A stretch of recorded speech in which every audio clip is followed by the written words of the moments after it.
Révélation de Shaggy Sheriffa sur le défunt Papa Wemba et la boîte de nuit référence qui était à Molenbeek.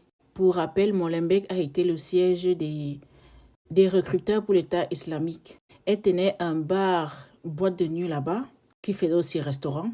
Elle raconte que pour vendre ses brochettes, elle mettait la viande entre ses jambes, ça passait au moins 4 heures. Parfois, elle lavait son couteau. C'est ça qui lui servait d'eau pour laver la viande ou faire cuire la viande. Les champagnes que vous buvez dans les bars, restaurants de luxe, là où il y a toujours du monde, ce n'est pas seulement dans son bar que les gens buvaient ça, non.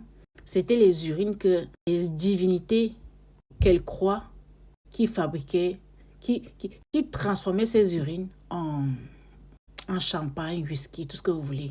Ces urines ont été récoltées maléfiquement, je tiens à le rappeler.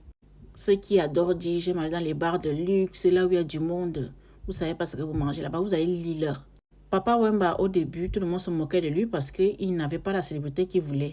De base, il ne voulait pas être musicien, il voulait seulement être, je sais pas moi, médecin, un truc comme ça. Et c'est sa femme, on va dire son ex-femme, qui l'a fait, qui l'a rendu star en pratiquant de la magie noire. Elle était dans la magie noire depuis l'âge de ses 4 ans. Ça, c'est la première petite partie de tout ce que je vais vous raconter sur ce qu'elle a dit concernant son ex-mari. On ensemble, portez-vous bien.